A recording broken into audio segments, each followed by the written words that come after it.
and welcome to my podcast, Empowered to Thrive. I'm your host, Corrine Powell. I'm an intuitive guide, and I absolutely love helping people to heal from within so that they can create a life that they love, a life that they enjoy. We weren't meant to just tolerate and get through life. We were meant to thrive and enjoy the life we're living. Of course, we will have seasons and moments that are difficult and challenging. And the beauty of it is that we can be supported in those moments. I am here to be an aid and a guide to support you. And I hope that you will enjoy not only today's episode, but some of the past episodes if you haven't heard them yet.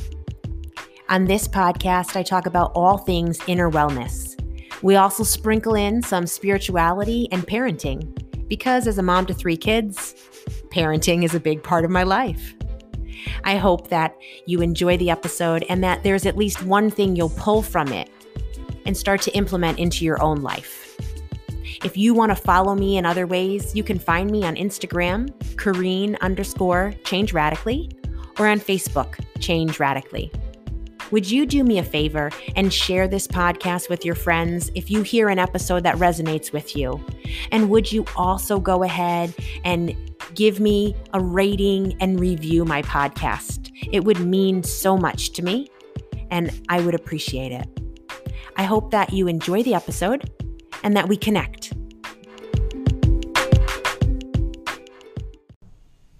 Welcome back. I am so glad to be with you again. I needed to take off the month of September, but I have been looking forward and anticipating being back with you. So here we are. And there are many things that I'm going to be speaking about because within that time that I took off, it allowed space for me to come up with new ideas and topics for us to speak about. And I love when you share what you're interested to hear on the podcast. So some of the episodes coming up this month are specifically because some of you have asked to hear more about the topic. So anytime you want to hear about a certain subject, drop me a message, send me an email, let me know in whatever way you normally communicate with me, and I will put together something for you and for everybody else who's listening. So let's get to it. Today we're going to talk about emotions. I'm going to describe how certain emotions feel from my perspective and what to do with emotions, especially if you struggle and have a hard time with expressing your emotions and feeling them. Let me begin by acknowledging that at times in our life, in order to cope and to survive, we've had to suppress and disconnect from our feelings, from our own body. And so in that, we've learned and we have to unlearn. So if you struggle with connecting with your physical sensations and knowing how you're feeling within your body, or the emotional side of things, you just don't know how to name your feelings, you don't know really what you're feeling, but it becomes obvious that you're feeling something, be patient with yourself.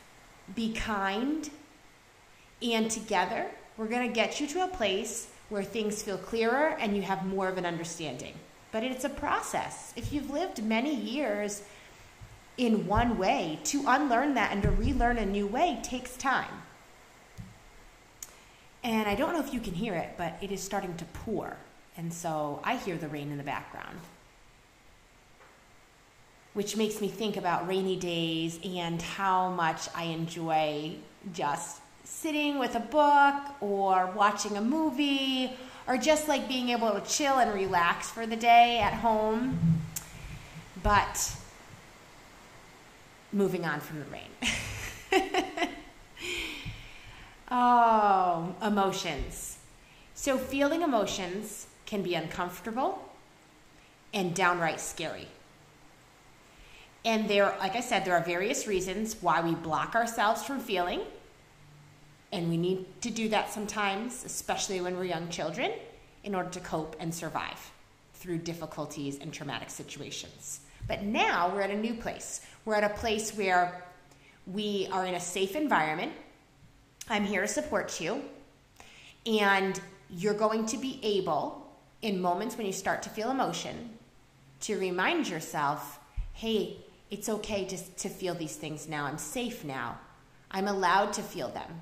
Perhaps you grew up in a family where emotions were not welcomed unless they were certain emotions. Like some families allow happiness and joy and gratitude, but they don't allow you to be sad or to be angry or to be dissatisfied.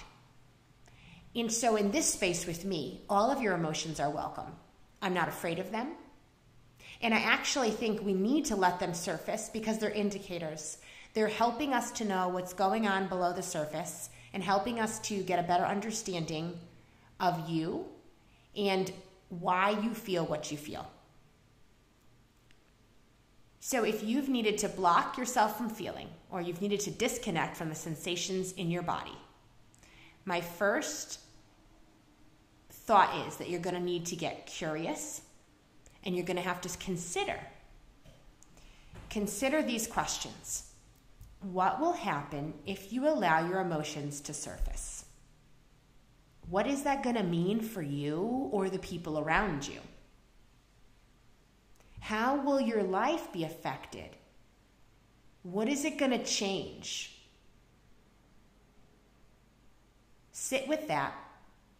Take a moment, pause the episode, or consider it after I'm done talking. But that's going to be important for you to allow yourself to go there. What would it be like if I cried when I felt like I needed to? What would it be like if I let myself get angry when I've never let myself get angry before?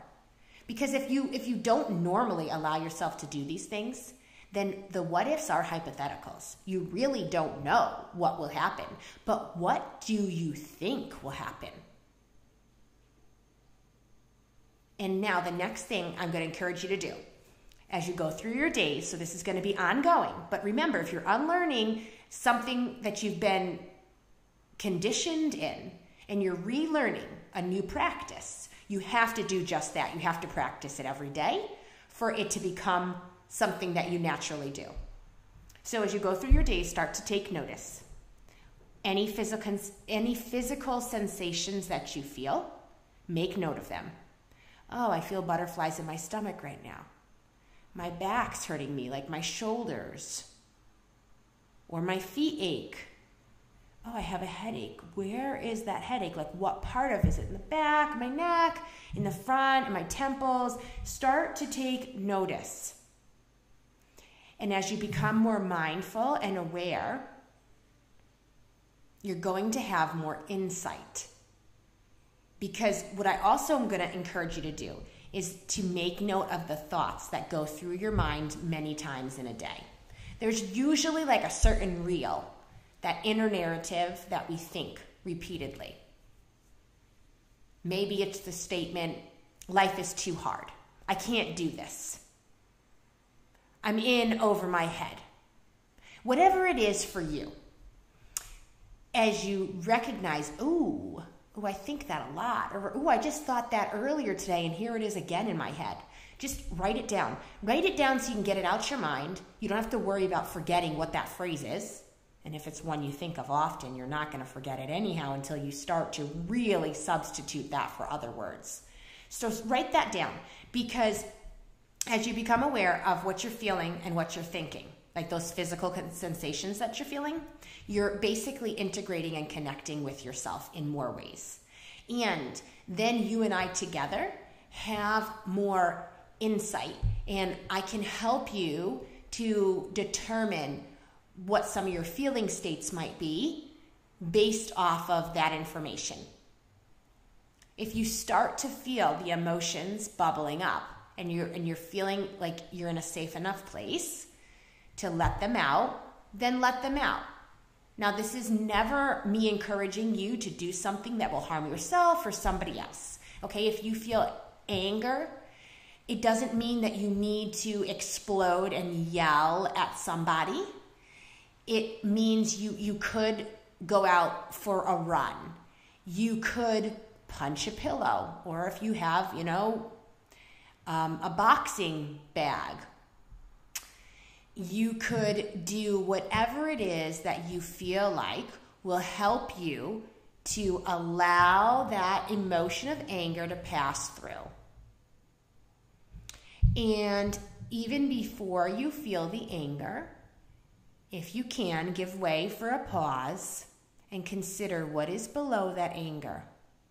Are you feeling overwhelmed right now? Are you feeling overlooked? Frustrated? Sad? Are you scared? There are so many reasons that we get angry when really, truly underneath it, there's a softer emotion. We feel vulnerable and exposed if we go there, but it is necessary to go there in order to help yourself heal and to identify what is producing the anger or the rage, because it's showing up and there's more to it than just that. On the other hand, if you feel that emotion of that you need to cry, you start to feel the sadness, you start to feel the overwhelm, you feel the tears. If you can, let yourself cry. Let yourself. I know it's scary if you're not willing to usually do it. I understand. It's a very vulnerable and exposing feeling to cry. You won't cry forever, even if it feels like, oh my God, I have so many tears, they just keep coming out. They've been waiting to come out. Let yourself cry. Sometimes it means you end up with a headache if you cried a lot. And that's no fun. But the tears are a way for your body to release some of that stored emotion. So it's time, especially if you've been bottling up and suppressing it, it's time. Sometimes the biggest problem is we don't feel safe within our own bodies. We don't feel safe within our own self. So even if nobody else is in the room, you still might not feel safe. So if you can, sit yourself down on the floor, sit yourself down in a comfortable place. You can even get to the point where you wrap your arms around yourself as if you're giving yourself a hug. It can be very soothing. And if you're not ready for that yet, that's okay. Still letting the tears come up and out is going to be a really good step in the right direction. And yes, it's ideal when we have somebody who really cares about us and who we feel loved and safe with there next to us. But that's not always going to be the case. So if you can get yourself to a comfortable spot, sit down and just say, hey, I'm going to let these tears up and out. I'm going to let the thoughts come. I'm going to let the memories surface. Whatever you feel safe enough to do. I'm not suggesting you have to do it any certain way. You know yourself best and you do what's best for you. But